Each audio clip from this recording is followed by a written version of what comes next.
নমস্কাৰ আপোনালোক সকলোকে মই মোৰ ইউটিউব চেনেল এডুকেশ্যন এণ্ড এণ্টাৰটেইনমেণ্টলৈ স্বাগতম জনাইছোঁ।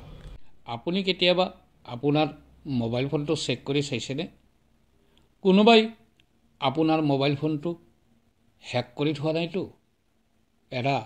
আপুনি ঠিকেই শুনিছে। আপুনি নজনাকৈও হেক কৰিব পাৰে আপোনাৰ মৰমৰ মোবাইল ফোনটো। আজিকালি মোবাইল ফোন আমাৰ এক এৰাব নোৱাৰা সংগী। তাৰোপৰি আমাৰ এই মোবাইল ফোনটোত থাকে আমাৰ ব্যক্তিগত আৰু বৃত্তিগত জীৱনৰ সকলো তথ্য, লগতে থাকে বেংক আদিত জমাকৃত ধনৰ তথ্যও। এই ফোনটো যদি আমাৰ অজ্ঞাতে হেক হৈ যায়, তেন্তে হেকাৰে আমাৰ সমগ্ৰ তথ্য চুৰি কৰি আমাক একেবাৰে সৰ্বশান্ত কৰি পেলাব পাৰে। আহক আমি জানি লওক এই সম্পৰ্কে কিছু কথা। মোবাইল ফোন হেক হ'লে আমি কেনেকৈ জানিব পাৰিম আৰু আমি তেতিয়া কি কৰিম? আমাৰ তেতিয়া উপায় কি হ'ব? আমাৰ মোবাইল ফোনটো হেক হ'লে আমি কিদৰে বুজিব পাৰিম? এই সম্পৰ্কত ফোনটোৰ কেইটামান বিশেষ লক্ষণ বা কেইটামান বিশেষ দিশলৈ লক্ষ্য কৰিলে আমি এই সম্পৰ্কে সহজে বুজিব পাৰিম। আহকচোন আমি লক্ষণকেইটা আলোচনা কৰি চাওঁ। প্ৰথমতে আপোনাৰ মোবাইল ফোনটো হেক হ'লে ফোনৰ বেটাৰীৰ চাৰ্জ দ্ৰুত গতিত কমি যাব ধৰে। এনেকুৱা হ'লে হয়তো আপুনি ভাবিব পাৰে যে আপোনাৰ মোবাইলটো পুৰণি হৈছে বা বেটাৰীটো দুৰ্বল হৈছে, সেইবাবে চাৰ্জ কমি গৈছে। কিন্তু এনে নহ'বও পাৰে। আপুনি আপোনাৰ মোবাইলৰ কোনটো এপৰ বাবে বেটাৰীৰ চাৰ্জ কমিছে তাক চিনাক্ত কৰক। তাৰ পাছত অটো অপটিমাইজ অপশ্যনবোৰ অন কৰক। এইবোৰ কৰাৰ পাছতো যদি আপোনাৰ বেটাৰীৰ চাৰ্জ অস্বাভাৱিকভাৱে খৰচ হৈয়ে থাকে, তেন্তে বেটাৰীটো মোবাইল মেকানিকক দেখুৱাই লওক। যদি বেটাৰী ঠিকে আছে, তেন্তে আপোনাৰ ফোন হেক হৈছে বুলি আপুনি সন্দেহ কৰিব পাৰে। দ্বিতীয়তে, যদি হঠাৎ আপোনাৰ মোবাইলত কোনো বেংকিং সম্পৰ্কীয় লেনদেনৰ মেছেজ পাই থাকে, তেন্তে বুজিব আপুনি ফোন হেকাৰৰ কবলত পৰিছে। তৃতীয়তে, যদি আপোনাৰ ফোনটো বাৰে বাৰে ৰিষ্টাৰ্ট হয়, তেন্তে আপুনি সাৱধান হোৱা উচিত। চতুৰ্থতে, যদি কোনো কাৰণ নোহোৱাকৈ আপোনাৰ ফোনটো হঠাৎ শ্ল' হয় বা নেটৰ ডাটা আপুনি ব্যৱহাৰ নকৰা স্বত্বেও কমি যায় বা নোহোৱা হয় বা যিকোনো এপ এটা নিজে নিজে অন হয়, তেতিয়াহ'লে জানিব আপোনাৰ ফোন হেক হৈছে। পঞ্চমতে, আপোনাৰ ফোনৰ গেলাৰীত যদি আপুনি কোনোদিনে ছেভ নকৰা কিছুমান অচিনাকি ফটো নিজে নিজে ছেভ হৈ থাকে, তেন্তে ই ফোন হেক হোৱাৰ এটা লক্ষণ হ'ব পাৰে। ষষ্ঠতে, আপোনাৰ ফোনটো যদি কোনো বিশেষ কাৰণ নোহোৱাকৈ গৰম হয় বা ফোন কৰোঁতে ফোনৰ ভইচবোৰ সলনি হয়, ইকোৰ দৰে হয়, তেন্তে আপুনি সাৱধানতা অৱলম্বন কৰক।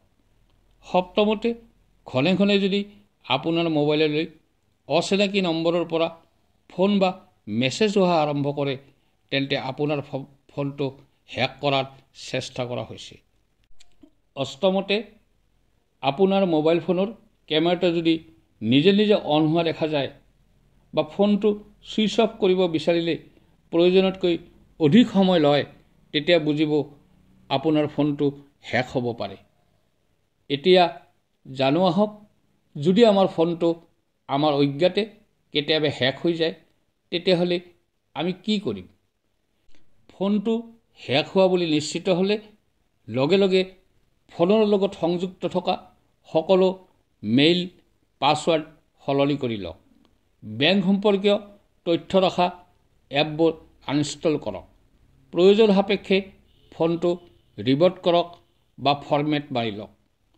ফোন হেক হোৱা বুলি সন্দেহ হ'লে আপুনি ফোনৰ ছেটিঙলৈ গৈ মেনেজ এপত ক্লিক কৰিলে সকলোবোৰ অচিনাকি এপ দেখিবলৈ পাব, যিবোৰ এপ আপুনি কোনোদিনেই ডাউনলোড কৰা নাছিল। গতিকে লগে লগে সেইবোৰ আনইনষ্টল কৰি লওক। তাৰ বাহিৰেও আপুনি ফোনৰ ছেটিঙলৈ গৈ গুগলত ক্লিক কৰি ছিকিউৰিটি অপশ্যনটোত ক্লিক কৰক। তাৰ পাছত গুগল প্লে প্ৰটেক্টত ক্লিক কৰিলে আপুনি সকলোবোৰ স্পাই এপ দেখিবলৈ পাব। এইবোৰ এটা এটাকৈ আনইনষ্টল কৰি লওক। তাত ক্লিক কৰিলে যদি নো প্ৰব্লেম ফাউণ্ড বুলি পায় তেতিয়াহ'লে আপুনি নিৰাপদে থকা বুলি জানিব পাৰিব। ফোন হেক হোৱাৰ পৰা ৰক্ষা পাবলৈ আমি কি কৰা উচিত? প্ৰথমতে আমাৰ ফোনলৈ অহা যিকোনো লিংকতে আমি তৎক্ষণাত ক্লিক কৰিব নালাগে। দ্বিতীয়তে ৰাজহুৱা ৱাইফাই ব্যৱহাৰ কৰোঁতে সাৱধানতা অৱলম্বন কৰিব লাগে। তৃতীয়তে মোবাইলত যিকোনো এপ ডাউনলোড কৰোঁতে অতি সাৱধান হোৱা উচিত। য'ৰে ত'ৰে পৰা যেনেকৈ তেনেকৈ এপ ডাউনলোড কৰিব নালাগে। চতুৰ্থতে সদায় বিশ্বাসযোগ্য ব্ৰাউজাৰ ব্যৱহাৰ কৰিব লাগে। পঞ্চমতে যিকোনো মলৱেৰ যাতে ফোনত প্ৰৱেশ কৰিব নোৱাৰে তাৰ প্ৰতি সদায় সতৰ্ক থাকিব লাগে। ষষ্ঠতে ফোনৰ ছফ্টৱেৰ আৰু এপবোৰ সদায় আপডেট কৰি ৰাখিব লাগে। সপ্তমতে ফোনত সদায় শক্তিশালী পাছৱাৰ্ড ব্যৱহাৰ কৰিব লাগে। অষ্টমতে মোবাইল ফোনত 2 ফেক্টৰ অথেণ্টিকেশ্যন সক্ৰিয় কৰি ৰাখিব লাগে। শেষত ফোনৰ ছেটিঙত গৈ আনন'ন এলাৰ্ট অপশ্যন সদায় অন কৰি ৰাখিব লাগে।